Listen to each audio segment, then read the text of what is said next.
আজ আমরা বানাবো গাজরের বরফি। খুব সহজে কিভাবে বাড়িতে গাজরের বরফি বানানো যায় সেটাই আজ আমরা শিখব। তার আগে চ্যানেলটাকে সাবস্ক্রাইব করে নেবেন আর পাশে থাকা বেল আইকনটা প্রেস করে দেবেন নতুন নতুন রান্নার ভিডিওর জন্য। আর মিষ্টিটা ভালো লাগলে লাইক করতে কিন্তু ভুলবেন না, আর চ্যানেলটা সাবস্ক্রাইব করে নেবেন। চলুন তাহলে কিভাবে করছি দেখে নিই। এখানে আমি 3টে গাজরের ভালো করে ছাল ছাড়িয়ে গ্রাইন্ডারে গ্রাইন্ড করে নিচ্ছি। যতটা ছোট ছোট করে গ্রাইন্ড করা যায় ততটা ছোট ছোট করে গ্রাইন্ড করে নিচ্ছি। এখানে আমি 3টে গাজরকে দেখুন গ্রাইন্ড করে রেখেছি, সাথে ঘি নিয়েছি, সাথে একটা বড় বাটিতে বড় বড় দানা চিনি নিয়েছি, সাথে কাজু নিয়েছি, আর কাঠবাদামটাকে কেটে কেটে পাতলা করে কেটে রেখেছি, সাথে এলাচ গুঁড়ো করে রেখেছি। চলুন এবার শুরু করি। প্রথমে কড়াইটা বসিয়ে গরম হওয়ার পর 1 টেবিল স্পুনের মতো ঘি দিয়ে দেব। ঘিটা গরম হওয়ার পর গাজরগুলো দিয়ে দেব। গাজরগুলো দিয়ে বেশ কিছুক্ষণের জন্য, ধরুন 5 মিনিটসের মতো এটাকে লো ফ্লেমে নাড়তে হবে। কন্টিনিউয়াসলি এটা নাড়তে থাকতে হবে, নাহলে গাজরটা নিচে লেগে যেতে পারে। গাজরটা যখন কিছুক্ষণ নাড়া হয়ে যাওয়ার পর চিনিটা দিয়ে দেব। চিনিটা দিয়ে গাজরের সাথে চিনিটাকে খুব ভালো করে মিক্স করে দেব নেড়ে নেড়ে। দেখবেন কিছুক্ষণ পর এটা থেকে অনেকটা জল বেরিয়ে এসছে এবং চিনিটাও গলে গেছে আর গাজর থেকেও অনেকটা জল বেরিয়ে এসছে।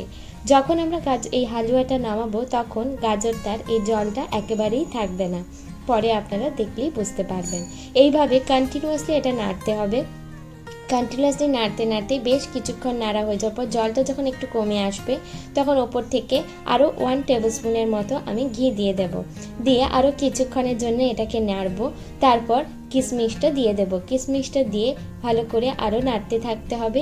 এটার একটাই টিপস বলতে পারেন গাজরের হালুয়া বানানোর জন্য বা গাজরের বরফি বানানোর জন্য, ওপর থেকে কন্টিনিউয়াসলি নাড়তে হবে। এরপর ওপর থেকে এখানে আমি কিছুটা গুঁড়ো দুধ দিয়েছি। আপনারা চাইলে লিকুইডের দুধও দিতে পারেন। দিয়ে ভালো করে কিছুক্ষণের জন্য দুধটার সাথে গাজরটাকে মিক্স করে দিতে হবে। এরপর উপর থেকে এলাচ গুঁড়োটা দিয়ে দেব। এলাচ গুঁড়োটা দিয়ে আরও কিছুক্ষণের জন্য কন্টিনিউয়াসলি আমরা এটাকে নাড়তে থাকবো।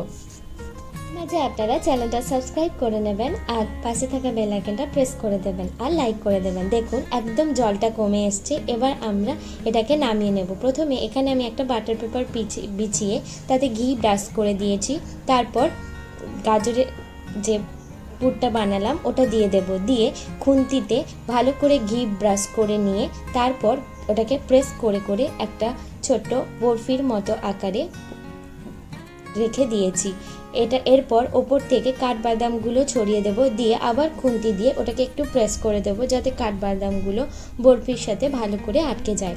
এবার ওপর থেকে আরেকটা ছোট টুকরো বাটার পেপারে ঘি লাগিয়ে ওটাকে ওর ওপরে দিয়ে দুদিক থেকে চাপা দিয়ে এটাকে ভারী কিছু দুদিক থেকে চাপা দিয়ে 1.5 থেকে 2 ঘন্টার মতো এটা রেখে দেব। 1.5 থেকে 2 ঘন্টা পর দেখুন আমি এটাকে খুলছি, কি সুন্দরভাবে এটা সেট হয়ে গেছে। এরপর ছুরি দিয়ে আমরাকে এটা যেমন যেমন পিস করতে চাই সেই রকম পিসে এটাকে কেটে নেব। দেখুন আমি কেটে নিচ্ছি বরফির মতো আকার করে, এবং খুব সহজেই এটা কাটা হয়ে যাচ্ছে এবং আলাদা হয়ে যাচ্ছে একটা থেকে আরেকটা। রেসিপিটা ভালো লাগলে লাইক করে দেবেন। আমাদের কাজুর বরফি একদম রেডি হয়ে গেছে সার্ভ করার জন্য। আপনারা বাড়িতে বানিয়ে দেখবেন, কেমন হলো আমাকে কমেন্টে জানাতে ভুলবেন না। আমি পারো, আপনারা দেখছেন পারো রান্নাঘর। ভালো থাকবেন, সুস্থ থাকবেন, নতুন নতুন রান্না করতে থাকবেন।